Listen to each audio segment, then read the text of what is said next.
Okay students, ये Indian constitution का 32वां part है। और चलिए हम लोग कुछ नई बिंदुओं को लेते हैं, नए तथ्यों को लेते हैं। तो बताइए, राष्ट्रपति और उपराष्ट्रपति के निर्वाचन संबंधी विवादों पर निर्णय करने की अधिकारिता किसे प्राप्त है? उच्च न्यायालय को या उच्चतम न्यायालय को? किस अनुच्छेद के तहत यह प्रावधान किया गया है कि संसद द्वारा पारित विधेयक को राष्ट्रपति एक बार पुनर्विचार के लिए वापस कर सकती है? अनुच्छेद 110 या अनुच्छेद 111?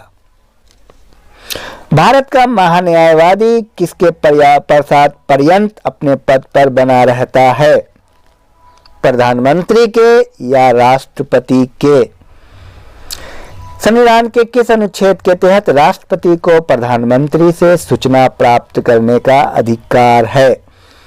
अनुच्छेद 77 के तहत या अनुच्छेद 78 के तहत? ये सारे प्रश्न पीसीएस, नेट, आईएएस में आए हुए हैं। बार बार आप रिवाइज करें। और किस संविधान संशोधन द्वारा यह प्रावधान किया गया है कि राष्ट्रपति के निर्वाचक मंडल में रिक्तता होने पर भी राष्ट्रपति का चुनाव अवैध नहीं होगा?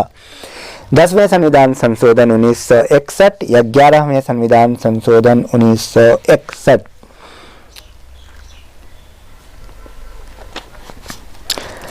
राष्ट्रपति को राज्यसभा में 12 सदस्य को मनोनीत करने का अधिकार दिया गया है। किन क्षेत्रों में विशेष ज्ञान या अनुभव रखने वाले व्यक्तियों का राज्यसभा में प्रतिनिधित्व देने के लिए यह प्रावधान किया गया?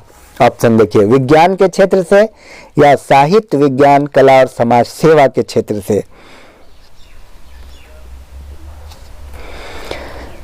राष्ट्रपति पर महाभियोग का प्रस्ताव संसद के दोनों सदन में कुल कितने सदस्यों के बहुमत पर पारित होना चाहिए?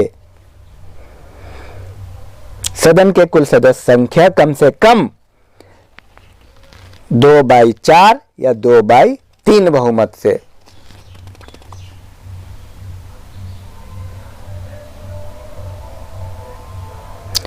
महाभियोग प्रक्रिया पूरी होने के पश्चात राष्ट्रपति को कब पद से समाप्त समझा जाता है? महाभियोग प्रक्रिया प्रारंभ होने से या महाभियोग प्रस्ताव संसद के दूसरे सदन द्वारा स्वीकृत होने के दिन से। बहुत ही महत्वपूर्ण है और सारे पीसीएस नेट में आए हुए प्रश्न हैं और बहुत ही महत्वपूर्ण है, ध्यान दीजिए इनको। किस अनुच्छेद के तहत राष्ट्रपति को अध्यादेश जारी करने की शक्ति प्रदान है?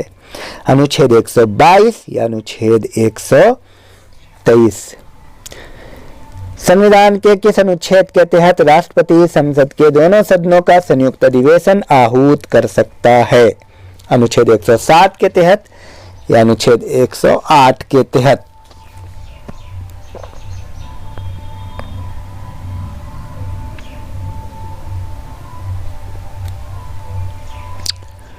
और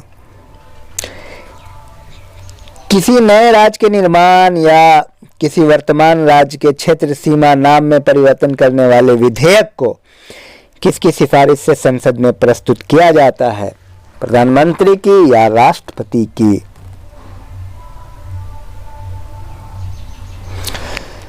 राष्ट्रपति ज्ञानी जैल सिंह 1986 में किस विधेयक के संबंध में जेबी वीटो शक्ति का प्रयोग किया था? भारतीय रेल संशोधन विधेयक, भारतीय डाक विधेयक के संबंध में? किस अनुच्छेद के तहत राष्ट्रपति को जेबी वीटो शक्ति प्रयोग कर सकता है? अनुच्छेद 110 के तहत या अनुच्छेद 111 के तहत? किस विधेयक को राष्ट्रपति पुनर्विचार के लिए वापस नहीं कर सकता? कोई भी विधेयक या धन विधेयक तथा संविधान संशोधन विधेयक?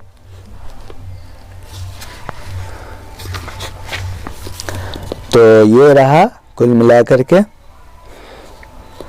Thank you. Very much.